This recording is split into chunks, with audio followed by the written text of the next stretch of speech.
Hello and welcome to Weird Heat. I'm Brian Altano. This is Max Scoville, and today we're talking about fear. Ooh, the spooky thing. Well, like your gut reaction when you hear this word is probably that it's like scary movies or it's things you're afraid of. But we will try to unpack the sort of all the round weird edges of what this word is today, because I think that it's not just stuff that you're afraid to do, but it's also something that you can instill in other people without even realizing you're doing it. Yeah, I mean, it's an immensely complex thing. I went to like a special kids school for a while, not like an X-Men school, but like a school for kids with emotional problems for a minute. And they had this thing at the beginning of every day where you had to basically check in and go around the room and be like, you would always say, "I'm feeling happy, sad, angry, scared." Like it was one of those four emotions basically. And if you really dig into it, you can kind of boil everything down to that. Right. And I thought scared was always interesting because like, you rope in like anxiety. You rope in because a lot of Worry, stuff falls under. yeah. A lot of stuff falls under the sort of the fear umbrella. Apprehension. Yeah, and when you really dig into it, it's kind of like there's also that wonderful Gary Buseyism, which is fear is false entities appearing real. And Gary Busey's out of his fucking mind, so that's not really a thing you should be leaning on too hard. But Yes. like it's this kind of like vestigial instinct we have. Yeah, I mean, I feel like Gary Busey's like fearlessness bordered on recklessness, which effectively just justified addiction. He's also scary himself. Yes. So like we shouldn't really be citing Gary Busey too much, really for any reason. But That's okay. I don't know. I remembered his acronym for fear. So I think like what the interesting thing about fear to me is that primarily in my life, it's been something that's like held me back from doing stuff that I wanted to do more of, or made me not do things entirely. And then getting over those things for a very long time, it was next to impossible. When I was a little kid, I went to Germany with my parents, and we went on this like mountain hike. And the way I remember this mountain hike was like basically like we had to climb to the top of this mountain on this tiny little winding rope bridge that had no rail on the left side. And when we got to the very top of the mountain, there was an ice cave. This is a real thing, where there was a guy who had frozen to death in this cave. And we got very, very high in the mountain, and somebody had a dog, and it was like, I believe it was a German Shepherd, even though we were in Germany, that's kind of cartoonish, and it barked at me, and I leaned back, and my dad grabbed my arm, and I felt like I was going to fall off this mountain. And so from age like 8 until like age maybe 16, 17, I was mildly afraid of dogs. Just not like when I saw small ones, I'd be okay, but I was always like apprehensive around them. I would kind of be like, okay, they can kill you, they can bite you, they can eat you. Like if your friend can sick one on you. You know, that's really funny because I know you really well. We spend way too much time together, and like there's all sorts of shit I know about you, and you don't really talk a whole lot about your fears or your childhood fears. But that was actually a thing I was like, I wonder what Brian was scared of as a kid. Yeah. And I know you told me about a nightmare you had about a wolf. Yeah, very early on. I was like, is Brian scared? Was Brian like scared of dogs? So like, I was. I fucking guessed it, dude. I was, and then we had 3 cats growing up, and then that was my other clue. Is you had cats, the enemy of the dog. And I moved to New York City for college, and I was just like, I want to get a pet. And for some odd reason, by then, my roommate at the time was like, we should get a dog, which is a weird thing to do with somebody that you're not going to stay with forever. You know, and so me and the roommate had a falling out. He kind of went crazy, and I ended up with this half Chow Chow German Shepherd, which is ironic after all of that. And I completely got over the fear immediately, and now I'm really not afraid of them at all. I mean, I'm still a little bit like, you know, there's still dogs out there that will terrify you. So I try to figure out like what got me to a point where I overcame this fear, and I think it was a combination of time and also exposure. And that is, to me, the 2 big tenets of taking something that you're terrified of and attacking it head on. I think there's a interesting, like, time and exposure are obviously, that's a great way to overcome fears. I think if there's time with a lack of exposure, it makes the fear a lot stronger. Yeah. I love how you're like, yeah, as a child, I was scared of dogs. As a child, I was scared of the Fluke Man from the X-Files episode, The Host, which is like a toilet mummy. Yep. And I was like, I kept like putting that off. And you were there. I actually wound up having a bunch of friends over and finally watching that episode because I was like 30 years old. And I'm like, I'm still scared of this thing. I need to get over my fear. Well, and that was weird because I was almost like group therapy in party format where you were sitting there and you were talking about it. And I think one of us was just like, oh, it's not that bad. Put it on. And you were like, really? Yeah. And you were like, not like really on the verge of tears, but you were kind of welling up a little bit, or at least just like tensing up a lot. And then you put it on and you were like, oh, so that's not as bad as I thought it was. As a kid, I was also really scared of like the xenomorph aliens. Yes. I think I saw a trailer for Alien 3 on TV when I was a kid. Actually, no, this is the funniest thing. When I was probably 5, Alien 3 came out 91, so I would have been 4 or 5. We were coming out of a movie and I saw the poster with the big spiral alien logo. And I was like, Mommy, what's that movie about? Alien 3. And she's like, how do I explain this horrifying scenario to this child without fucking... And she goes, it's about somebody who swallows an apple seed and a tree grows in their tummy. And that actually scared me even more than what the alien would have been. But I was like curious about it because obviously there's this kind of like, there's this, you know, enticing thing about fear. That's why people watch horror movies. Like there's something about it where you're like, I don't want to look, but I do want to look. And then I found out what the fucking alien was, and it's much more terrifying than an apple tree growing in your stomach, though that would be like a good Cronenberg movie. Yeah. And then the toys came out, and my friend growing up had like the gorilla alien, and I would go over to his house and he would hide it around places to fuck with me. Like he would put it like on like the edge of his like bathroom counter, and I'd be like, I gotta go pee, and I'd go in the bathroom, like, oh, get the fuck out of here, like, and I'd be scared of it. And then gradually I went from being like terrified of the aliens to really liking them. And the same thing kind of happened with that fucking X-Files Fluke Man mummy, like where I like. It still startles me. I think it showed up in like a video thumbnail the other day, and I was like, I like recoiled from my computer. It's great monster design. You know, it that's does elicit an immediate response. I fucking love monsters, which is an odd kind of almost rebellion because when I was a kid, I was scared of lots of fake shit. Well, when you like you had an actual experience with a dog that made you like a little bit, you know, wary of that. You and I talk a lot about movies, just through fun and through work and stuff like that. But you probably 3 years ago. You were like, I don't really watch scary stuff. That's what you said. You said, I don't watch scary movies. Yeah. And then I don't know what happened because that's not an issue for you anymore. I think you just jumped head on into everything. I still fucking hate jump scares. Yeah. And I hate audio cues that are scary. Like not even a jump scare, but when the thing is like a stinger is like, you know, and you're like, and I'm like, that's just a noise that makes me like react like in a sort of visceral fashion. And like, I like a good monster. I don't like it when it's cheap horror. I don't like it, not like budget wise. I think cheap horror is great budget wise, but like when it's like I hate I don't know, like The Grudge or The Ring, where it's like they take something incredibly mundane and like harmless, like a kid, like an Asian child or a doll. Yeah, and they're like, "Ooh, it's spooky now," and I'm like, "That's a kid with hair in their face," and it's like it's not interesting. They just subvert the fuck out of it, which to some people that's more scary because it is familiar. Well, I think that's a big part of fear is the realization that it's not actually anything near what your brain is telling you it is. Like I did this thing just the other night, and this is something that 10-year-olds do, but hanging on the back of my bedroom door is it's basically we have like a small tiny bathrobe for babies now. So when we give our daughter a bath, it's like the small like baby bathrobe. Yeah, it's like a baby bathrobe, and it's like terry cloth, and it's got little ears on the top like a little bear. Here's the thing though. My wife put it over her bathrobe that it just both hang on the back of the door, and the way the nightlight hit it the other night, I was like, this is a fucking bear standing behind my door. There's like a 7-foot-tall, terrifying bear man behind my door right now. And the better part of my brain was like, no, you dumb man. Like, that's just like two clothes making one thing. There's no way that's real. And so I had to shut that part of my brain off. But I think with some people that, you know, when you're at a certain age, you don't put that puzzle together. But I was like, I'm in like my mid-30s. Why the fuck did that scare me? Like, why did it take a second for everything in my brain logistically knows that that's not a bear, and no bear would just stand, like, you know how hard it would be to get in. You have to buzz in through my front door. I mean, that'd be fascinating. Yeah, it would be. It'd be like a news story that would get picked up all over the world. Yeah, I mean, how did the bear get in the San Francisco apartment? I read about a bobcat that got into somebody's home yesterday. Like that's the kind in like of thing. Downtown San Francisco. No, it was in like Boulder. Yeah, which happens a lot. That probably makes sense. Yeah.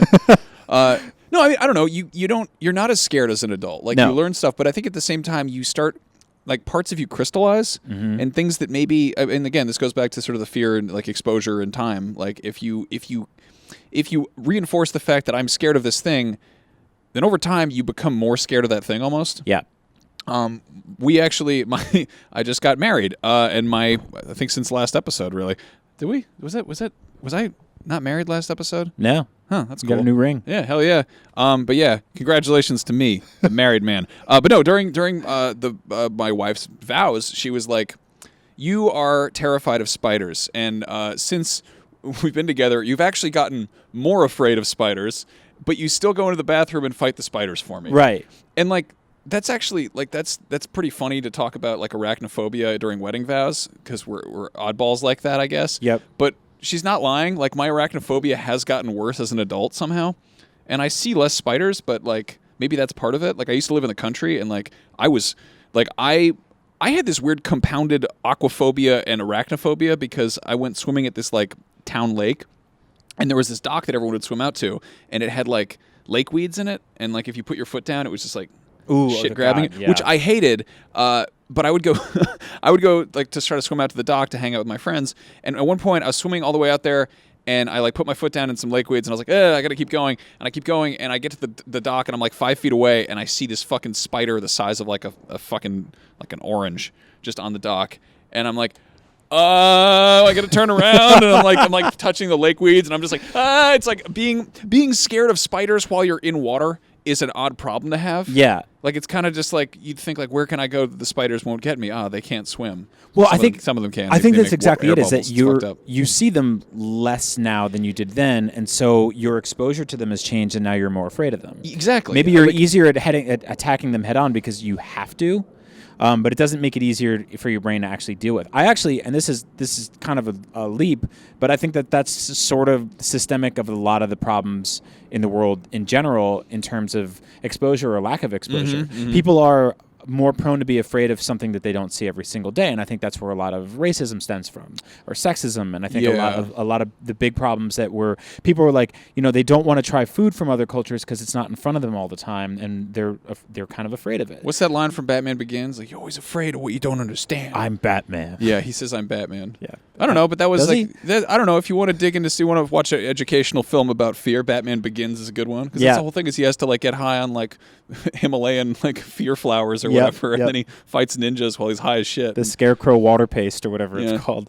But I think that like being an adult and having a fear is different than being a kid and being fearful, because when you're an adult, I feel like you're not as reckless and you don't really question shit as much as kids do. Kids will kind of run headstrong into stuff. The biggest fear that adults deal with is the fear of the unknown. And for that, it's effectively getting out of their comfort zone, or like basically if you're at a job for a long time and it's going pretty well, you're part of you is probably terrified to think like, but what if I quit this job and I jumped into a better job or a different job? Like maybe you don't really like where you work, or you're dating someone you don't really like them, and like it's hard for a lot of people to say like, I'm gonna break up with this person, or I want to quit this job, I want to go here, I want to go there, because it's the fear of the unknown. You're in a comfortable, safe spot, and why fuck that up and roll the dice for something that's like a giant question mark? I'd love to see like adults telling like scary stories around a campfire, and it's like, and then at age 45, she made a lateral career move. Yeah. She changed to another career. Like what? Like what the fuck? Like that's not. Yeah, that is a clear and present danger of fears. Yes. Like if you go up to a kid and you're like, oh, and the fireman decided he wanted to be a cop. You're like, that's not scary. You're like, but there's a ghost. The kid's like, oh shit, a ghost. You tell it to an adult, they're like, ghosts aren't fucking real. But are you goddamn kidding me? That's an entirely different skill set. Exactly. Different, like, good lord, you'd have to completely like network again. It's just you have to transfer your 401k. There's all this shit that's There's like, oh my paperwork, god, it's so hard. Yeah, and you have to change your thing, your new business cards. You got to get a new photo. No, I mean, but going back to the Buseyism of like false entities appearing real, like a ghost or a mummy or a Dracula or a fluke man or a xenomorph. Those are all fake things. They're not real. They're like a thing that maybe you're like, oh, I don't like that. It makes me feel bad because I'm afraid of it. But like it's like this. You're having this reaction to it as a person where you're like, this is dangerous to me, but consciously you're like, but it's not really dangerous to me. Well, whereas if you're presented by something that's an actual problem, like if you're like, oh, I lost my job, I'm homeless, I'm divorced, something like that. That's not scary. That's a thing you got to fucking deal with. Yeah. And it almost becomes like you recognize it as, you got scared by a bear in your house. Yeah. It wasn't really there. It's not a real bear. At some point in time, at some point in time, you could fight the bear, you'd be fine. But at some point in time, like that was an actual like like you had that reaction because on some primordial level, a bear is a dangerous thing. Yeah. And our distant ancestors probably had actual bears they had to worry about. Exactly. Well, the thing is, if there was But then one we invented thing, houses. I'm actually really, in general, not really afraid of bears because I don't interact with them often. You know, like they're kind of in their spot. I'm doing my thing. They're doing theirs. I'm not really just in the woods in the middle of the night with a flimsy tent covered in peanut butter very often. But the thing that the number one thing I was afraid of when I was younger, the number one thing was teenagers, because they were like super kids and lawless adults at the same time. It was basically big kids. big kids, but they dressed like they were adult-sized children, and they could sort of like exist within, you know, outside of the walls of the foundations of society. There was no laws. It was reckless. Everyone hates teenagers. Yeah. Teenagers hate teenagers. Adults hate teenagers. Children hate teenagers. Yep. Teenagers are just like they should all be in the woods. They should be with the bears yeah. and the peanut butter tent. Teenagers versus bears. Put There all you my go. fears in one spot. Give them a dog and just put it away. No, like that's like I remember being a kid and there was like, you know, there was like a teenager down the block and who had like a BMX bike, and I'd be like, shit, Right. here he comes. Like go Yeah. go away. It's a big They're kid. fucking gang. They're Yeah. roving gangs of bullies. And they're you know? figuring out how to be human beings. Yep, and they've they got, like, hate themselves, so they're taking hormones. all their aggressions out on you. Yeah. And how do you overcome your fear of teenagers? You just become one day. See, that's the thing is I don't think anyone ever stops being scared of teenagers. Because Okay. now I see teenagers and I'm like, fuck, I'm uncool. Like I'm an adult now. Like I'm old. Oh no, they're gonna judge me. Their youth is gonna end. But then at the same time, There's also a couple years in your 20s when you can be like, I'm not afraid of teenagers anymore because I've beaten them. And then you hit your what are 30s. you fucking talking about? Yeah. Yeah, and then you hit your 30s, and all of a sudden you're like, I don't like those teenagers anymore. They'll steal stuff. They're vandals. They might take my job because they're quicker and smarter than me. Like they're terrifying. You know? Yeah. That's probably the biggest threat. I mean, teenagers, world. honestly, as far as like careers go, I think we get bullied by more teenagers on a daily basis than most people do. Oh yeah. Like we produce internet videos. We get all kinds of teenagers up in our shit Mm-hmm. being mean to us. Like I feel like it's like that and customer service where teenagers are like gonna give you a hard time. Exactly. Yeah. That sucks. Yeah. I don't know. Like I don't know. Maybe like cops are the enemy of the teen. Like the cop is the natural predator of the teenager. Like they'll come in and be like, "What are you doing here?" And kids are like, "Nothing." And they're I think we both just told a bunch of teenagers that we're still afraid of them, which is not. they not know. a good look. Look at. They know. smell fear. We're two adult men in a yard who made a video called Fear. Like, yeah, we're fucking scared of things. That's true. But I think that like one of the big things that I was afraid of in the last year was obviously having a kid, and that's been really funny to sort of look back on because it's a series of incremental moments that I'm like, there's no way we'll be able to do this. I'm terrified of it. I'm losing sleep, and then you just do it. And it just happens. And a lot of it just happens with time. Like, it's sort of like when you're worried about how Christmas is going to go. I mean, you know? again, or Thanksgiving. You're like, I got to go to this person's house, this whole family. And then it's the day after, and then you're not worried anymore. It just passes. Yeah. I mean, again, I would put that almost in like the anxiety, concern, worry category rather than full-blown fear. Like, fear is like, I don't know, it's one thing I think is really interesting, and you touched on this for a second. As you get older, you kind of maybe you get your shit together. And suddenly you're like, hey, like teenagers are reckless. They don't give a fuck. They honestly, they would love to be homeless because then they wouldn't have to live with their parents. Like they've got this kind of like anarchy when they're like, I don't give a shit about anything. Fuck school. I don't care. Fuck everybody. You know. When you're an adult, you're like, actually, no, I don't think we should fuck everybody. I've gotten my shit together. Like, you know, you've got a kid. I got a house. I'm married. Like you get to a point. You're like, hey, things are all right. And you're like, I'm not going to do the things, like, I'm not going to go cliff jumping. Are you out of your mind? I could hurt my back. Like, I would throw it all away. And I see a lot of people as adults becoming afraid of flying. Mm-hmm. Because, like, when you're younger, you don't really think about it too hard. Like, maybe for a kid, it's scary to get in a flying machine. Well, maybe it feels like you have more to lose when you hit a certain that's point, exactly it. right? Like, stuff that doesn't scare you when you're younger because you're like, fuck it, who cares? When you're older, you're like, well, I care.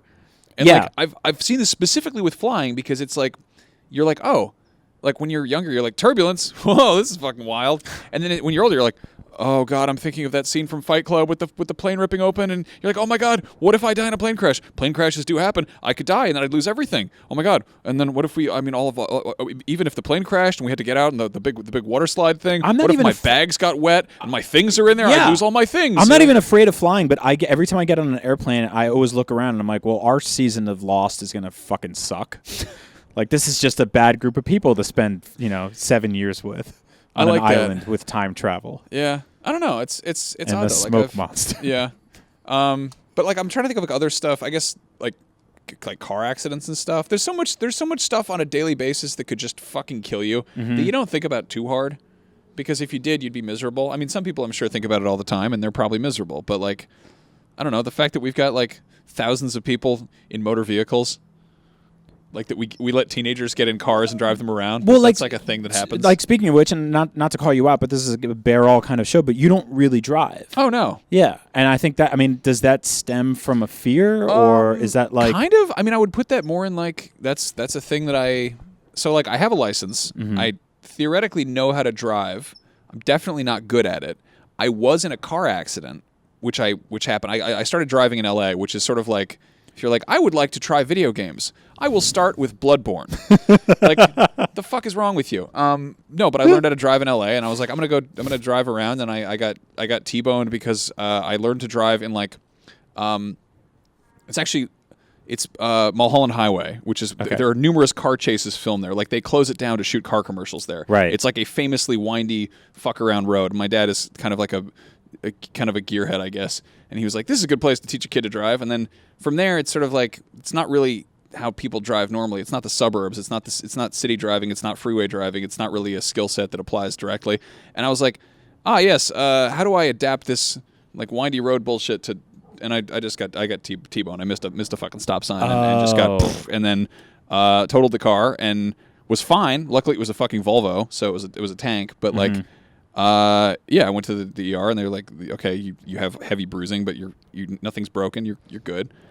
And I don't know. I didn't really drive much after that, and I still don't. And part of that is like, part of that's not wanting to because I'm not great at it. My wife is she prefers to drive, but she's also annoyed at me for not driving occasionally. Right. And it's also, we live in a city. Like the whole point of a city is so you don't have to drive. Yeah, like essentially. That's pretty much the point of it. Like we've got public transit in place, and there's Uber and stuff, and you can walk places. But like, I don't know. It's sometimes I'm like I should drive, and it's almost more like, I mean, again, time and exposure. Mm-hmm. I'm not really scared of dying in a car accident. It would suck. I don't want that. Obviously that's a bad thing. Of course not. Yeah, no, I don't think most people do. No. Some people are like, this is going to be some teenagers wild. maybe. I think there's a they can't be trusted. I think there's a Cronenberg movie about that or something. But no, like it's mostly I don't do it, and it's less out of fear. It's more out of just sort of like almost absent-mindedness. Right. But if you dig into it, there is obviously anxiety about the matter. But again, I would put that in almost this like pragmatic fear. Mm-hmm. Where I'm like, I'm scared of this thing because it almost killed me once. Well, like, I think one of the fears a lot of adults deal with are like the sort of two polar opposite sides of relationships, where there is the like fear of commitment and then there's fear of being alone. And some people make a lot of very reckless, like, sort of relationship and romance decisions and even sex decisions based on those two extremes.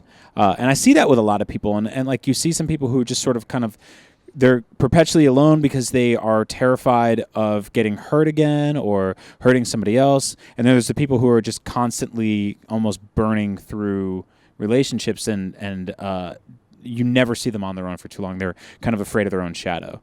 And I see that a lot as an adult, and it's a weird situation because you don't, like, with fears, it's hard. It's such a raw personal thing that you don't really want to go up to that person and go like, hey, here's what I think is happening. It's really hard to give advice in situations like that. Yeah. I mean, it's hilarious how much we're scared of other people when we're like, I mean, obviously there's plenty of reasons for that. There's all sorts of terrifying predatory assholes out there, but like in terms of like basic human interaction, like being like, oh, here's a person who likes me, who I like. Can we coexist peacefully? Like, right. Can we be romantically involved? Like, can I bear myself to this person? And a lot of people are scared of that. And if one person is scared of it, it's going to fuck it up for both people. But it's like, I don't know. That's not going to. It's not going to kill you. No.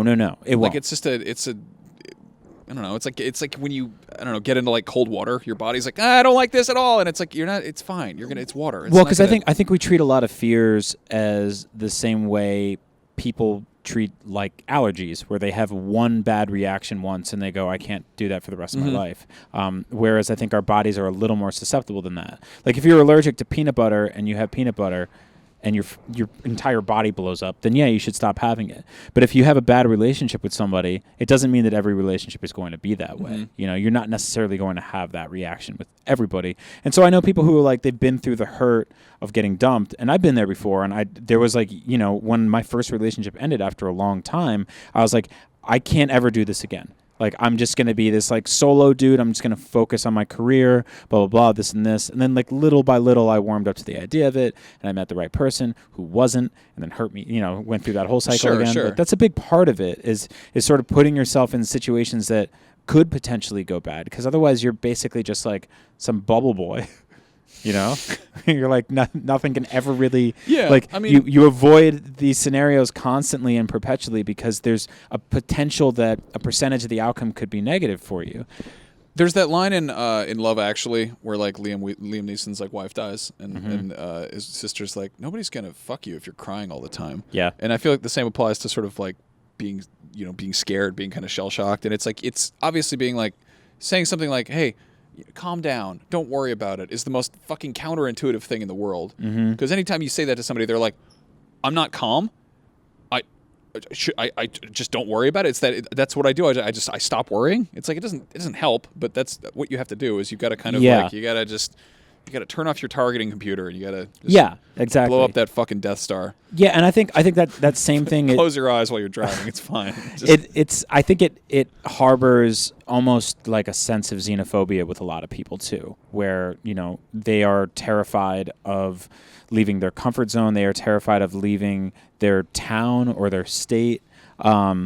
Like in America, we have an issue with xenophobia a lot, and we're seeing it more and more. And I think some of that is magnified by the fact that we don't give people enough money to travel. We don't give people enough time to travel. They don't get days off. People, even if you give them 2 weeks paid vacation a year, they might not use it because they're worried about disappointing their coworkers. There's this, like, you know, unspoken sort of guilt that gets carried by people at their jobs and in their industries, where they go like, you know, I feel bad if I let these people down, and if I take too many days off of work, like I'm afraid that I'll lose my job. But it's like, you have a system in place where that should be okay. Sure. And so people get terrified to leave, and they don't go anywhere, and then we start to become afraid of places that we don't visit and the people that live in them. And you read a story on the news, and you use that person from that culture to distinguish or to basically determine what that entire race of people is like. And I think it just really crystallizes a lot of issues, and we really end up in our comfort zones too hard.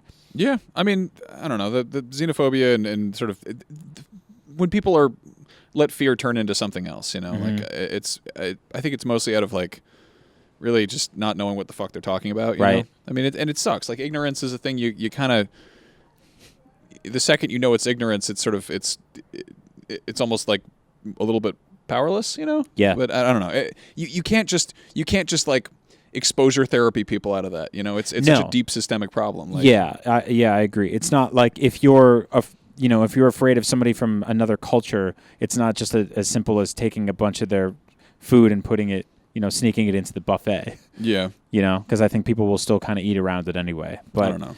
Yeah, it's a fascinating idea to me, because I really think that it holds us back a lot as a whole, and that it's also something that it's deeper than just being afraid of something as a kid and getting over it as an adult. No, it crystallizes. Because like you said, and there are fears you develop as an adult for the very first time.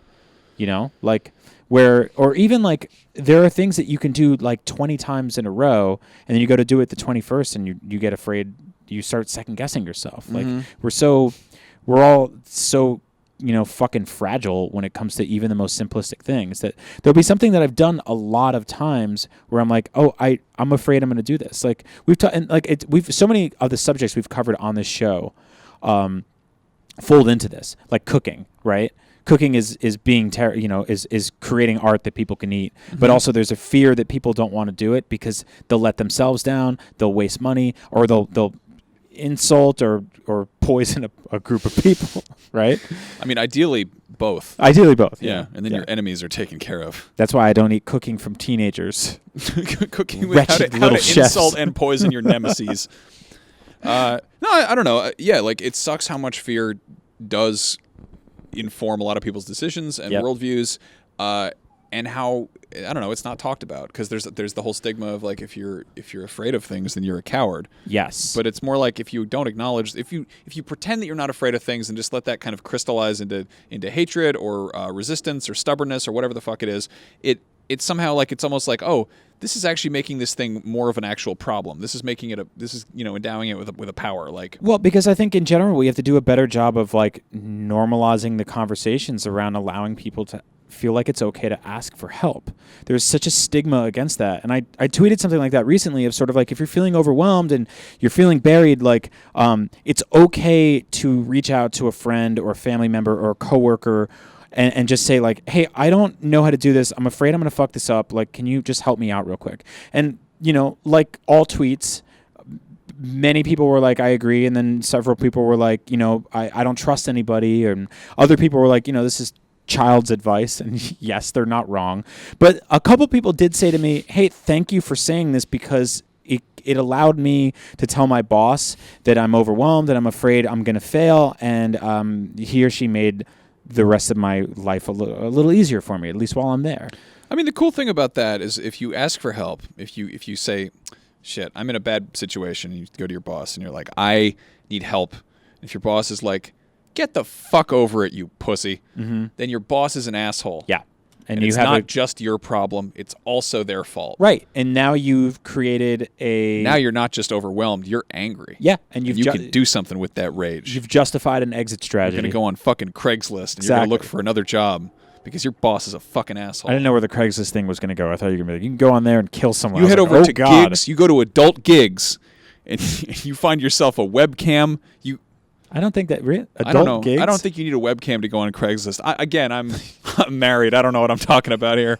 But yeah, it is. When you are afraid of something, it is okay to reach out and ask for help. And we do live in a society where we are constantly belittling people for having feelings of any kind. I think that's one of the big impetuses behind us creating an adult show about feelings. Yeah. Is that I do want to sort of normalize the conversations around that. I do want people to feel like it's okay to talk about shit that isn't really talked about. Look at you growing up. Yeah. Yeah. But, fear is definitely something, it is a driving motivator for some people, but it's also something that really actively holds us back. And so if it is fucking with you and it's hurting you and it's holding you back and it's sort of like petrifying you in one spot, and you feel frozen, talk to somebody. And if every single person in your life laughs in your face, that's not a problem with your question or your actions. It means that there's a shitty group of people around you, and that there is a chance that can get better too.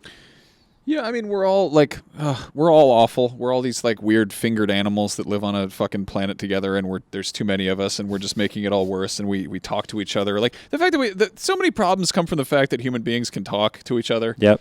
And I mean, we'd just be like weird, awful animals if we couldn't. But here we are when we've got these talking wands, and we like look at each other, and we have like a machine we talk into, and we're just having these things. And like, end of the day, we're all just gonna die. We're gonna die. We're gonna go in the ground, and that's it. Like we're skeletons covered in meat on a rock hurtling through space. There's really, what are you afraid of? Like the actual end result, the inevitability of it all, is the worst case scenario. So just everything in the interim, like fill in the blanks with the best stuff you can, and just really, don't be scared of other people. Like don't be scared of spiders unless they're the Australian ones that can run faster than you and will kill you. That's actually I found out that they had to ban an episode of Peppa Pig in Australia because it said that spiders are your friends or something, and they were like, actually, no, here, you don't do that. Did they say that on that show? They had an episode that was like, don't be scared of spiders. They can't hurt you. That's not a big deal.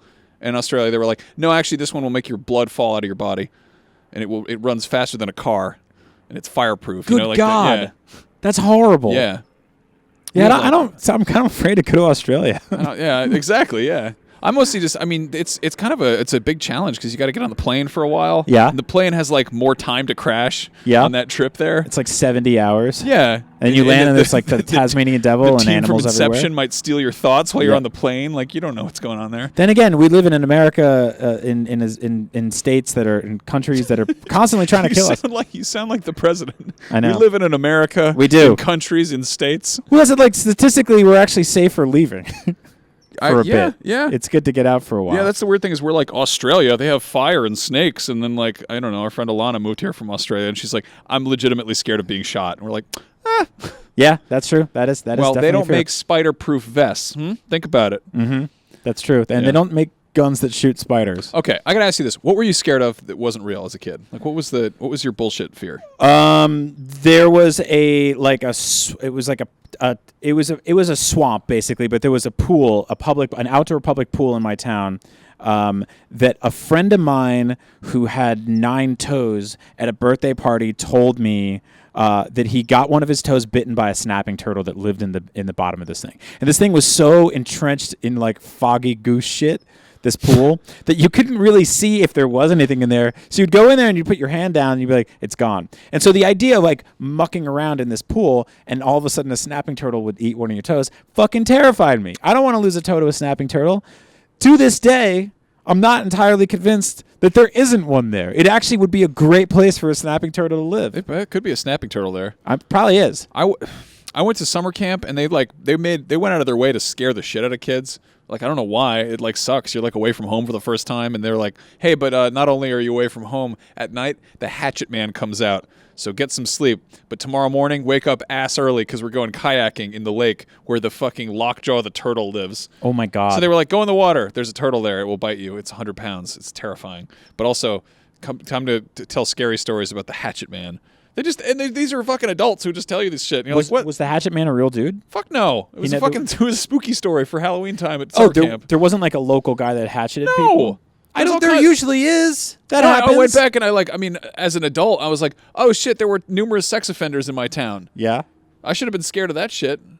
I think there was the guy who like worked at the corner store or whatever. My mom was like, don't be like too friendly with him. And I was like, huh? Why? You know, like didn't think anything of it, but I was like, but yeah, I shouldn't go out in the woods because there could be like murderers abound. My schools, growing up in New Jersey, we got a letter probably every year and a half about a flasher.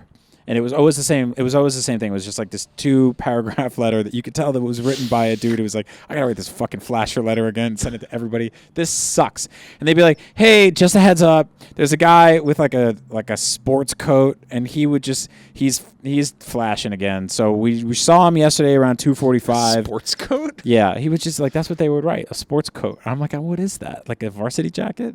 Like one of with the leather things on the sleeves? I think so. Yeah. Like a well-read flasher. It's not even like I thought. Like a trench coat. Just an intellectual with his dick out. Yeah, like if you open up your coat. He looks like an adjunct professor, but he has his genitals exposed, right. So be careful. And so they would write this letter, and they were like, oh, there's a flasher, and he did some flashing yesterday, and it's not great, so stay away from anyone you see that's not someone you know forever until you die. And we'd be like, okay, that's great, but I'm less afraid of this dude than I am of that snapping turtle. That was a real thing. They sent real letters. No one ever saw the snapping turtle. The dude who I knew who was missing a toe was born like that. And he told me that like a year later at a different birthday party. And he had to get weird shoes and everything like that. But like, the snapping turtle was not real because he had foot problems. Your toes are actually really important. That.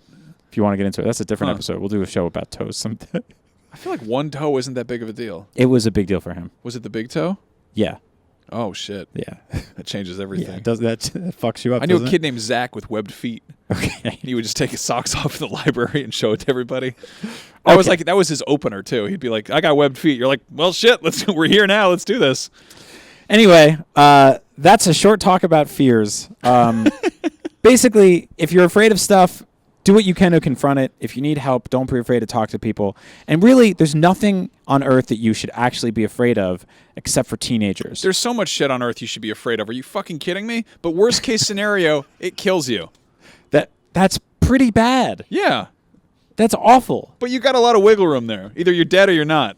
Okay. Well, my biggest fear is still teenagers. Teenagers could injure you to the point of death. So beware of teenagers. I don't know what the fucking moral of the story is. Laugh about your fears.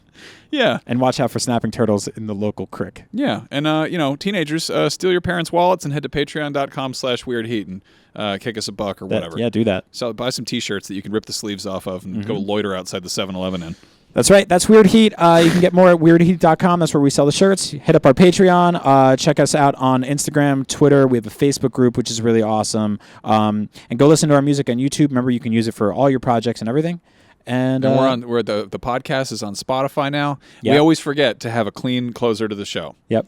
We're in a fucking yard. I don't know what you want. We're not that great at this. We're doing okay. Yeah. We're fine. Okay. Bye-bye. Bye.